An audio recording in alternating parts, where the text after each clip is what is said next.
going. Hang on. All right. We are live. We have a glare on Steve's screen, but we're just going to have to deal with it. This is Meniere's on the Vertigo. I am here in Northport, Florida. Anne Bratko is joining me. Anne Bratko also has Meniere's. She also knows that for the last 2 hours I've been here dealing with technical issues, and so my brain is kind of fried. That's why she's helping me out. And we have Steve live from Colorado on the screen back here. You want to say hi, Steve? Hey. All right. All right, so this was the deal is we were going to do a book presentation here this afternoon, and me and Anne were going to talk about her experience, but since we have a relatively empty room, we are going to talk about Anne's experience, introduce you to her, maybe talk about the book a little bit. I do want to bring up, since this was supposed to be a book presentation, I do want to bring up the fact that Anne had mentioned to me earlier that she appreciated the fact that we did large print for the book. So I know, I was also telling her we've had many comments over the years that we've put the book out that people have appreciated the large print, and I always have to say that was Steve's idea. Thank you, Steve. And, okay, I don't know what Steve was doing, but he's back on screen. We have Adrian Smith and Jackie Ann, awesome, and a couple other people up there, nice. Okay, so what we're going to do, we are going to find out about Anne's life with Meniere's and how she found us at On the Vertigo, and I'll let her tell you. Hi, I'm Anne Bratko. I've been formally diagnosed with Meniere's since July of 2020. I started having very regular bouts of vertigo starting around August of 2019, and I thought it was just due to changes because I was getting older, but it became more and more common, and it was not a pleasant thing. So I ended up having to go to my primary care physician, who had been suspecting for a few years that I've been dealing with Meniere's for many years, but it's just now really manifesting itself in a larger way in my life. He sent me to an ENT. Unfortunately, that ENT, when the pandemic hit, shut down, and my primary care physician said, you need to go see somebody else. So an audiologist that I had tested with had suggested another ENT in Bonita Springs, Florida, and I ended up making an appointment and driving down there, and went through a battery of tests over the course of about 2.5 months, and fun VNG and allergy testing, and got the confirmation that I have not only Meniere's disease, but also vestibular migraines. And of course, allergies are a big trigger, and he told me you're pretty much going to have to figure out what your other triggers are, which has been an adventure.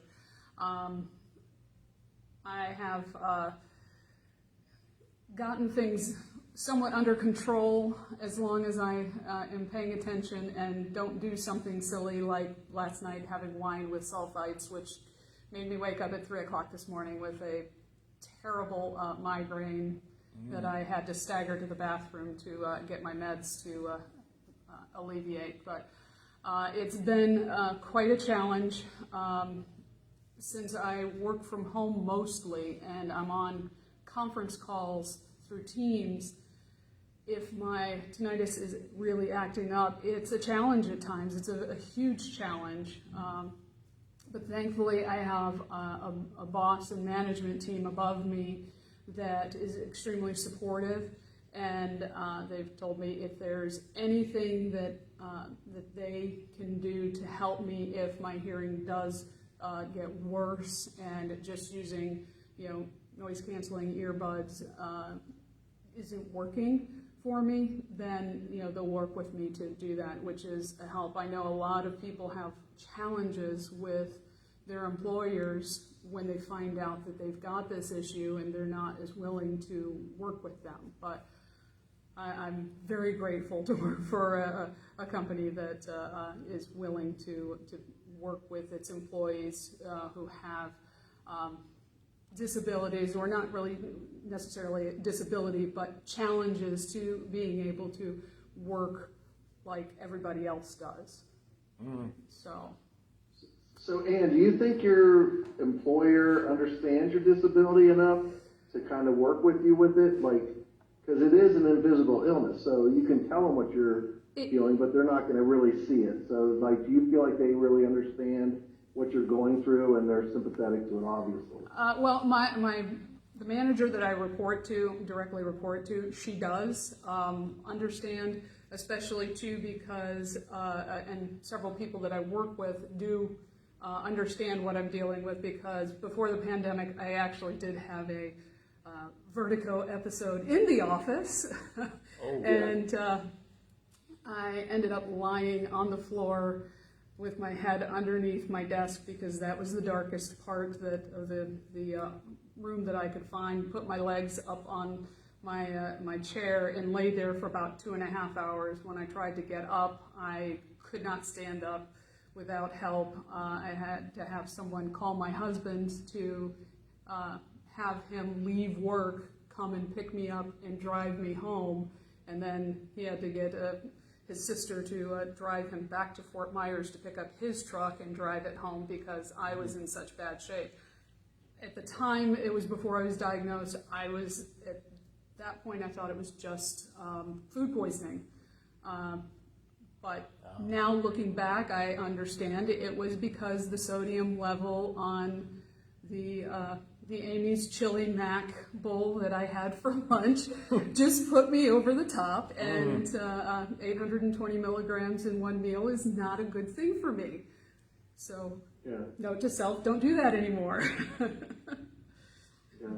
But as far it's like we're always trying to guess what made us sick, but sometimes we can actually pinpoint it. Yeah, but as far as my employer, yes, since I work for a technology company that actually has to, by law, create products that are accessible for those with hearing and visual disabilities.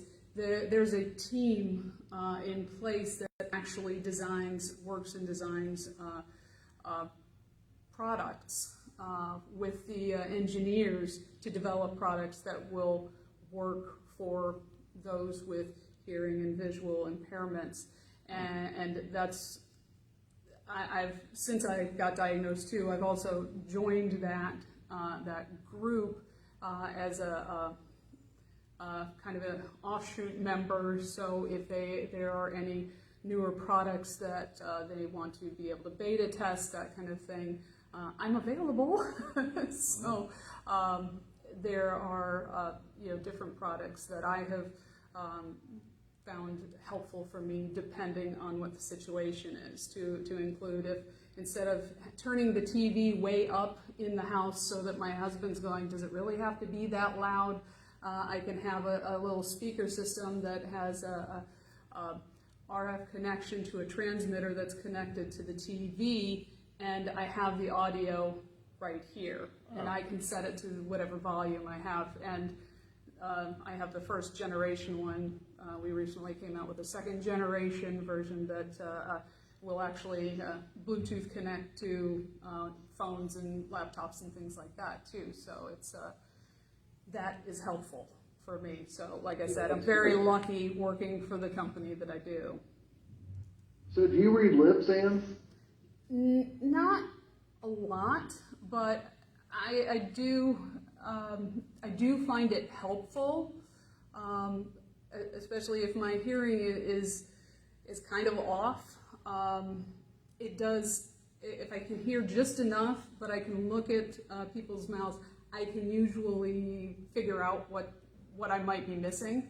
and figure out what they're saying. It kind of fills in the blanks. Yeah, and I mean, I'm not a good lip reader, just turning the TV, muting the TV and watching people on TV and figuring out what they're saying. But in certain situations, yes, I can. And I did find during the pandemic, when we were all having to wear masks, it was excessively challenging for me to be able to understand people, and that at the beginning of that was when my hearing was the worst, and I kept having to go, I'm sorry, I can't hear you. I have to come around the plexiglass because I can't hear you. You got the mask and then the plexiglass, and it's like the double whammy. Exactly. So. And people don't really get that. They're just like, oh, that must really be really tough. But for us, it's like it's debilitating to not be able to read the lips of the person with the mask on. Then you got the plastic in front of you. Yes. And like, how do you explain? Like for me, it's like, how do I explain to that person at Target that, look, I need to hear you, and it's just very difficult, and you can't explain it in 2 seconds to where people are like, oh, this person's disabled. Right. You just kind of push through the best you can, and it makes us look like the idiots. Yeah, it's a challenge.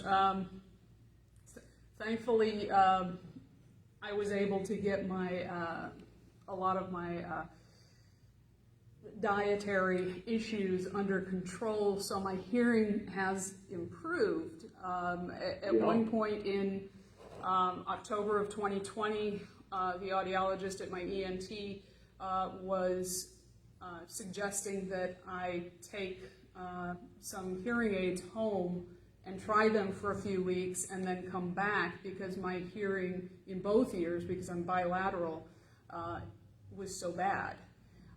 But when I came back in December, beginning of December, and retested, because I was being so very strict and minimizing what I was eating, and I was logging everything down, I was feeling better as far as my hearing was actually within the normal range, at the bottom level of normal range, but it was still within the normal range, and both the audiologist and the ENT were, the term they both used was, it's astonishing the level of improvement that your hearing is in both ears, and your word recognition in both ears is back to 100%, which before I was in the neighborhood on my left ear, I was about 60%, and on my right ear, I was about 30%. So, No, that's great. And I just wanted to say that it's been a pleasure to meet you in person. And, in Florida a month ago or so when we met up, like me and you got to sit at the table for about 15 minutes and chat. And I have an utmost respect for you and everything.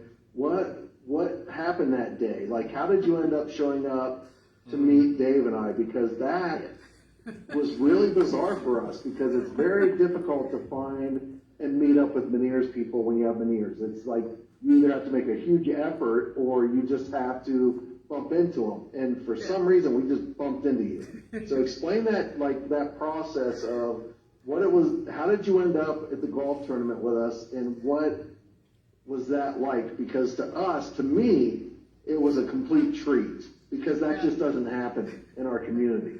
Yeah, well, let's roll back a little, back to 2020, when I was still in the process of trying to figure out how to get my life back into some semblance of normalcy, because during the summer of 2020, I felt so isolated, not only because I was working from home, but because my hearing was so affected. I know my husband, he's a godsend, but I felt guilty that I was such a burden for him, and that I kept having to have him repeat things over and over again. And he was like, stop apologizing, don't feel guilty, it's okay, it's part of what we're here for. But one of the things that I did during that summer to try and at least get myself some, feeling of I'm not alone in this, I joined several Meniere support groups on Facebook. And on one of those groups, I happened across the postings of the upcoming trip, bike trip. And so as you guys were progressing from Colorado to Ohio, I would pop on and I'd listen to the, as best I could, or our crazy ass videos. Yeah, and I was like, you know what? If this is someone who has been stuck on the couch for 8 years, can get up and go and do this, then you know what? I need to stop feeling so sorry for myself, and I need to take control of my life and make a better effort to try and get things back and try and do normal things. So that was actually how I first was introduced to you guys. And, I don't go on Facebook all of the time, but I go through spurts where I'm on there. I'll go on daily. I might scroll through and, like some jokes or memes or videos that I see. And as it happened, I just happened upon again note, came across and went, oh, golf tournament in Northport? Or I mean in Punta Gorda, Port Charlotte. I went, wait a minute. And I looked and I went, that's right around the corner. It's literally awesome. 3 miles away from where I live. That is so cool. So as the date was nearing, I was like, I need to stop by. At the very least, I need to stop by. And you saw it several days in advance? Mm-hmm. Okay. Yeah. So marked on the calendar? Yep. All right. So I told my husband, I said, you've got a job fair that you have to do interviews at. I'm going to a golf tournament silent auction thing over at Maple Leaf. And he said, have fun. So I went in and drove up, and the guy at the gate said, where are you going? And I said, there's a silent auction at the golf club. He goes, how'd you know about that? I said, I saw it online on Facebook. And he goes, well, it sounds like it's a really good thing. He said, so go ahead, have fun. So I made my way to the clubhouse, and I made a special effort to wear one of my Meniere's T-shirts, which I bought a couple from a website after seeing some people from some of the Meniere's support groups who had bought similar T-shirts. And I wore the one that's my favorite that has a minion on it, and I figured this way they'll know I'm one of them. Yeah. And I just wandered in. That shocked us.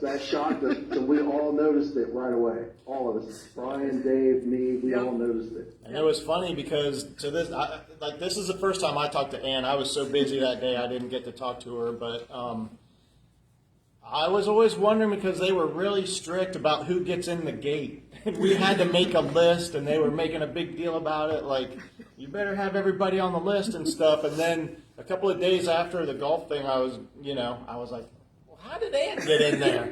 How did she get in? She wasn't on the list. We didn't even know she was coming. It's my sparkling personality. So, no, that's awesome that they let you in, because they're pretty insular there. Let's just say they're pretty much into their own community, but that's awesome. So then I think you ran into my younger brother, Steve and I's younger brother, at the lunch line. Yes. Yeah, actually, I was going through the lunch line, and he was like, "That is like the coolest shirt." Yeah. She was wearing a really funny shirt. That was good. Yes, which you can find going through the golf pictures that are online. So. That I'm probably still posting. No, it's on there. I've seen it. But anyway, yeah, that was awesome. I know for Steve, I mean, so speaking from outside of the Meniere's community, but being somewhat involved in it, I know like finding other people who have it is a really, really big deal. And it meant a lot to Steve the first time he met somebody in Denver that after having it for, I don't know, what, almost close to 10 years. 10 years. Never having met somebody. And when we took off on our first bike trip, a guy in Denver, we put out like, a message, anybody wants to meet us on our trip, then, meet us, come and find us. And this guy was in Denver, and he was like, I'll ride my bike with you guys out from Denver on your way to Ohio. And so we met him that morning, and it was really awesome. So have you met anyone else with Meniere's besides, so at the golf, we had 6 people, Yes. 6 people Yes. there. Yeah. So I have met a few other people around Southwest Florida at the doctor's office. Okay, well that'd be one place to find because them. he actually has a few people who have Meniere's. Okay. And so when he told me you're one of the rare people who have both Meniere's disease and vestibular migraines, I was like, wow, that's rare. But it seems like with the people that I have run into, a lot of us have both. And to me, I'm not a doctor, not even close to it, but just from my own experiences, I think they're actually part and parcel of the same condition, and it's just varying degrees of it. But that's my opinion. Who am I?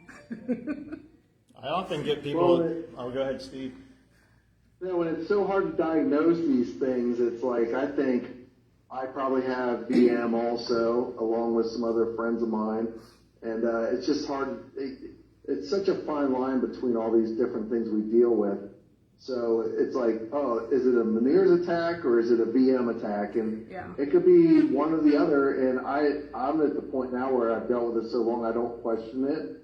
I'm just like, okay, it doesn't matter. I still have to suffer through whatever I'm going through. Right. For me, I found if my ears are flaring up first when an episode starts coming on, I attribute that as a Meniere's episode.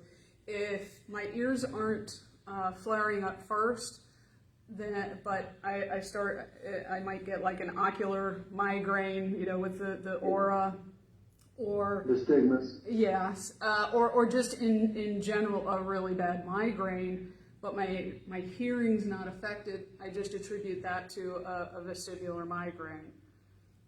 Yeah. Well, one thing I wanted to say is thank you, Anne, for showing up today, taking the afternoon off for work. It kicks ass that you're still working, for one, because a lot of people with our conditions do still work, and I totally appreciate that. Now, this is my job, so it's I've kind of created a job when I shouldn't really need one, but I appreciate the people that continue to try to work, and I think a lot of that has to do with having an employer that's understanding. But my question, I guess, would be, can you look back in your past before 2020, and do you see where you had symptoms before that you didn't attribute it to any of this until now? Absolutely. I always thought that attributed it to just having really bad allergy and sinus issues, and that it was just a terrible, my head was so congested that it was throwing, and my eustachian tubes were probably plugged, so it was throwing my balance off because I wasn't getting the right kind of flow through my ears and down through my sinuses, that was causing me to walk like a drunk, or to get some vertigo-like feelings, although I didn't know that was what it was. We could always justify what was going on by something else besides a chronic illness. And the ringing in my ears was periodic. And it would go away for the longest time, and then it would come back, and when it would come back with a vengeance. And if I went to the doctor and I had my hearing checked, they go, well, it's okay. You have it's a little low here, but that's not unusual. That's not okay. Yeah. It's not okay. No. And it was, again, it was the primary care physician that I started seeing in 2017 when I had my initial consultation with him, and we were sitting there talking for probably a good hour, and I was telling him about my history of my allergies, really bad sinus headaches, and he asked me, he said, do you ever have a time where you have a hard time standing up straight and walking? Do you ever have a time where you're so dizzy and off that you start vomiting? And I was like, every once in a while, but usually, I'm dealing with a sinus infection and really bad allergy attack. And he said, I think it's more than that. He said, I really think you have Meniere's disease. And I just kind of was like, okay, whatever. And it wasn't until, things started changing, as I like to say, getting old sucks. This getting older thing really sucks. This is getting old, right? This is getting old. New things keep cropping up all the time, and it's it's harder and harder to try and shove it off as okay, he's just telling me that just to make me feel better that I have something. But he was right, and the ENT that I see now, I had told him initially what my primary care physician said, and he was like, well, he goes, it could be a lot of different things. He said, we really have to go and do a lot of testing to find out and rule out what it's not. And then if it's left over that you have Meniere's, then you have Meniere's. And I went, okay, if you say so. Yep, that's the way it works. Yeah. So, Anne, I want to kind of dig deeper now. You mentioned guilt a little while ago. Yes. With your husband and whatever your job may be, but I want you to speak a little bit about your guilt and how that battle's been, and then I'd also like you to address, like, if you deal with anxiety. So I know that's two things. Guilt and anxiety are like the two things that aren't physical for us, but they're all obviously something that affects us huge. So could you speak on your guilt and your anxiety for a little bit? Well, with the guilt, I've always been one of those kind of people that A people pleaser? I like to be in control of me and the situation. I don't like to be viewed as being weak, or people can't rely on me. I'm here. I have a job to do. I'm going to do it. And once the vertigo started happening very regularly, and my hearing went to crap, I wasn't able to function the way that I'm used to functioning. I was having a hard time. There are times where I have to go through and spreadsheets and analyze data, and that can throw me off, and that can trigger an episode. And I would end up having to miss meetings. I would because sometimes I would have episodes come on so quickly that I couldn't even send off an instant message to my boss or any of my teammates and say, hey, I've got an episode coming, I'm going down, and I'm going down fast.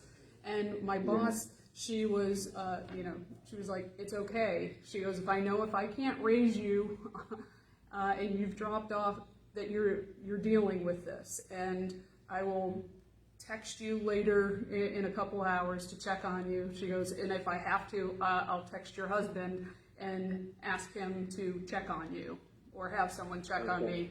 And the thing is, to me, that's weakness. I was like, I'm not in control. I shouldn't have to rely on other people for this. And it's horrible. It is. It's terrible. And I have to say, in September of 2020, that was when my hearing was in the beginning of October of 2020. That was when my hearing was at its worst. And I felt so isolated and in a situation in Florida, a lot of the homes have tile flooring. So it's very, yes. And if you're in a room where there's several people talking and say there's the fan on for the stove, plus people clinking glasses or plates, and that noise, you wouldn't think that that's going to be painful, but it was painful, and it would become overwhelming, and that kind of ties into what you were saying as far as anxiety. We went to my mother-in-law's house for my birthday dinner that year, and she has tile flooring through and wood flooring throughout the house, and it's an open concept, and so the kitchen was open to the family room, and the TV was on, and the fan was on, and people were talking, and I was in such discomfort in both ears because of all of the sounds that were coming in. I basically just broke down and started crying. And you know, my husband took me outside and sat with me and calmed me down. And I said, I feel terrible. I said, I don't know if I can do this. And he was like, you can. And you know what? It's okay. You're with family. And if you need to go to a room to have some quiet, that's fine. We're not going to be worried about it. My mom's not going to be upset with you because you need to, take some time and let things get somewhat back to a balance instead of going like this all of the time, back and forth, because that's what I felt like. And, so I was able to collect myself after a few minutes and went back inside and I apologized and my mother-in-law just came up and you shouldn't have to. I know. But my mother-in-law just came walking up to me. She said, "You have absolutely nothing to be sorry for," and just came up and gave me a big hug and said, "It's okay. Don't worry about it. It's okay." No, that's where a lot of my anxiety comes from too, situations like that. But it's just, we were talking about this, Dave and I, when we were doing our live on the MWW that day, we were talking about this. It's like, people so-called healthy, they don't understand that little things like that are really big things to us. Yes. And it's like clinking, being in a restaurant and there's someone talking to me 2 feet away, but all I hear is the kitchen and the people washing dishes and clinking stuff. Right. Like overwhelms me because that's louder than the person talking in front of me. Right. And it just sucks. And you can't explain that to someone who doesn't have our condition. Like, they don't get it. They're like, what's the big deal? And it's like, for us, it's a big deal. Yeah. I mean, if we go into a restaurant somewhere, when we go to, get to the table where they want to seat us, I kind of look at the room and try and determine what way is going to be the best way for me to be able to sit and be able to have a conversation with a person across the table or the person sitting next to me. Because it's a challenge. It's very much a challenge. And, last weekend was a busy weekend for my husband and I. We followed the local ECHL hockey team, the Florida Everblades, who are they're in the Kelly Cup Finals now to play Toledo Walleye. But last weekend they were in a game series to win the Eastern Conference.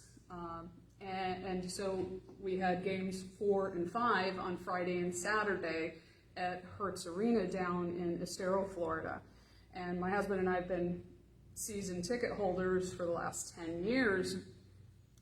I have been putting earplugs in anytime we go to games for the last 2 years now.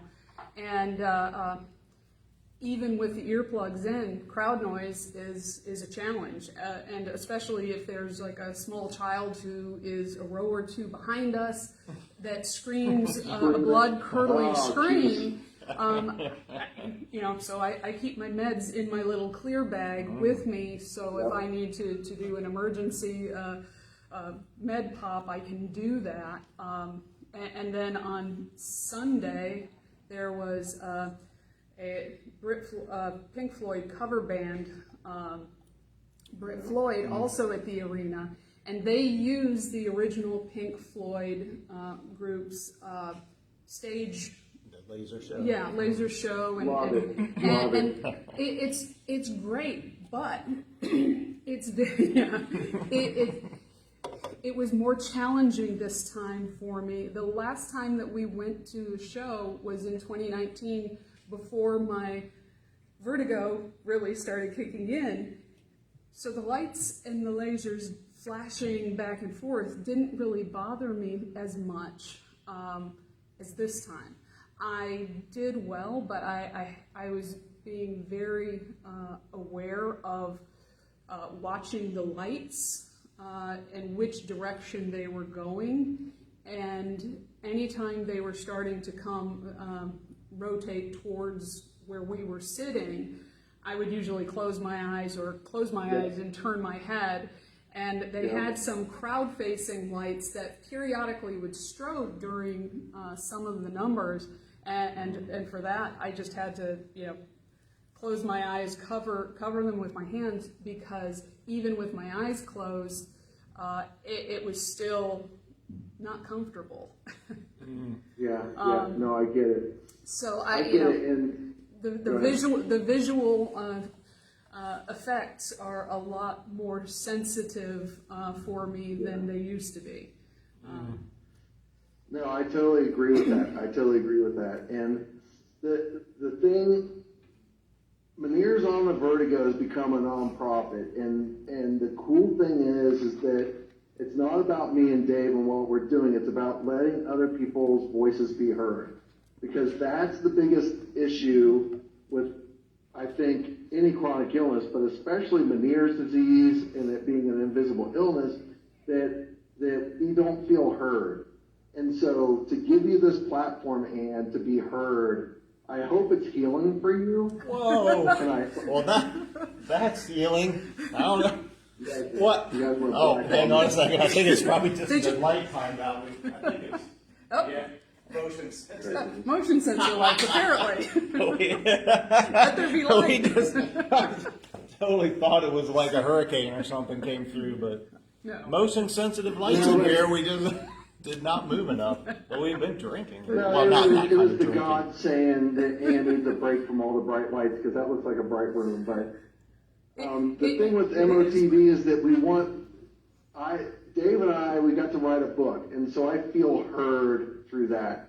And so going forward with MOTV, Meniere's on the Vertigo, is being able to allow you and other people to tell your stories and be heard, because it's very important to me that people like you, Anne, get to tell your stories and get to be heard, because we suffer in silence so much, and our whole community is a disabled community, but nobody gets it, and so we suffer in silence. And one of the main things with MOTV is that I want people to be able to be heard. I want people to be able to tell their stories, and so you told your story in such a great way today, Anne, and I appreciate that. And I hope it was a blessing for you. I hope it made you feel good, and I hope it made you feel heard, because there's going to be at least 4 or 5 people that watch this.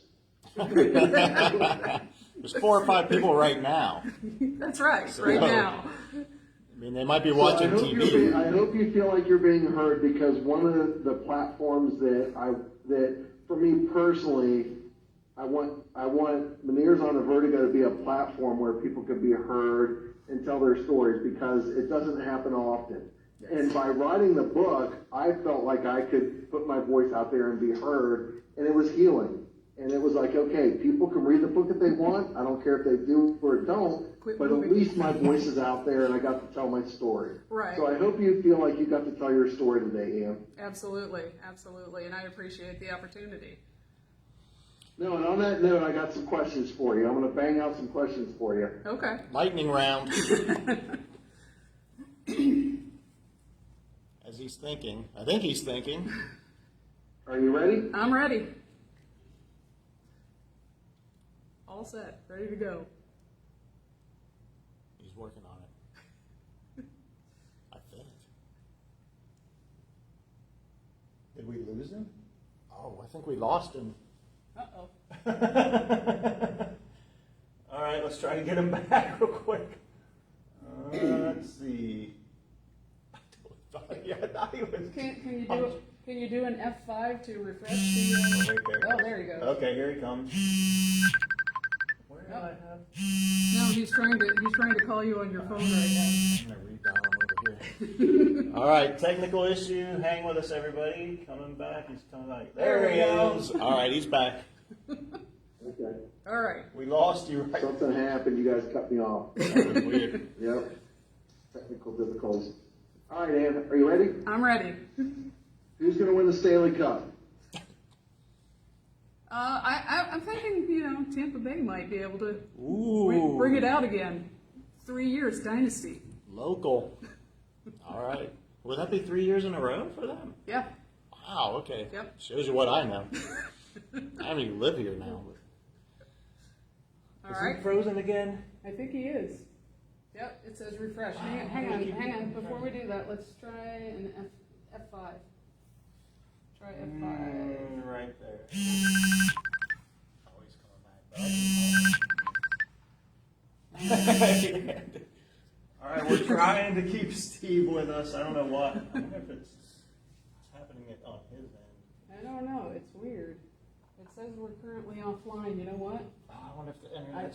I I bet the internet kicked me off. Yeah. Hang on. All right, everybody. we are having fun with technology. Ann and I are here in, where are we again, Ann? We are in Northport, Florida. and trying to keep Steve with us. It's thinking. It's not the internet this time. There we go. He's calling and he's back. Okay. All right, he's back for question number 2 after 5 minutes. We think. Bullshit. This is complete bullshit.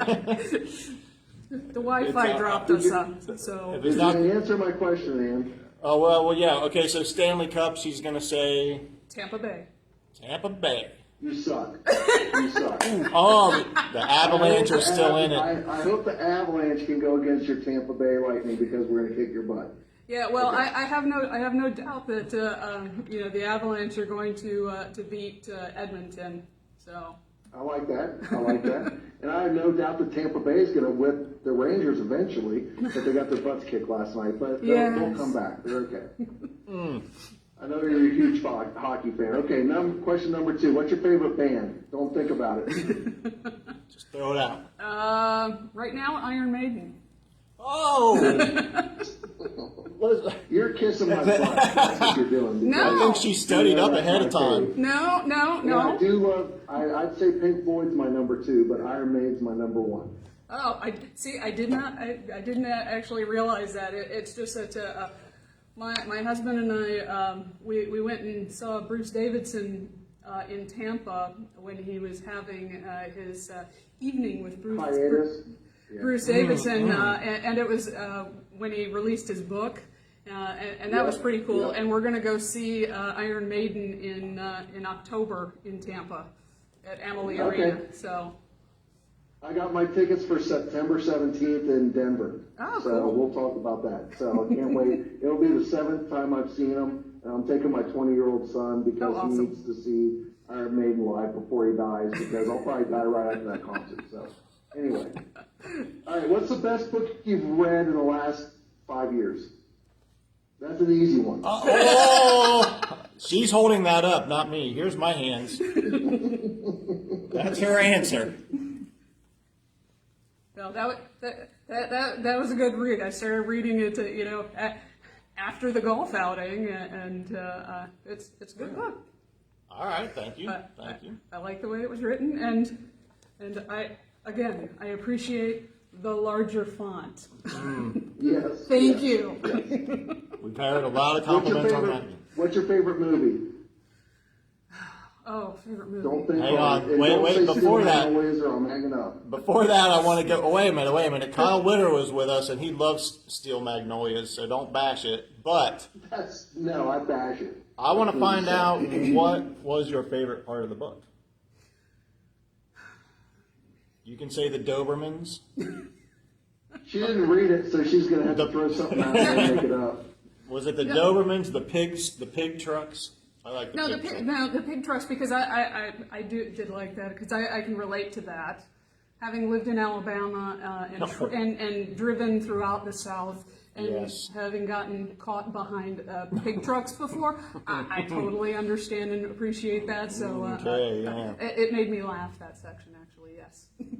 We get a lot of compliments for the pig truck part and the Dobermans. So Yeah, That's actually, usually two. funny story, different, little bit off topic. My dad was traveling to see his father in Arkansas one time. He was driving from Tennessee to Arkansas. He got caught behind a pig truck on a 2-lane road in eastern Arkansas, and he was like, I can't stand the smell, even on recirc, it's horrible. So he sped up to go around it, and just as he was getting back popping over the top of a hill was an Arkansas state trooper, and he ended up doing a quick spin around on the highway, comes up, gets behind my dad and stops him and said, do you realize that you passed in a double line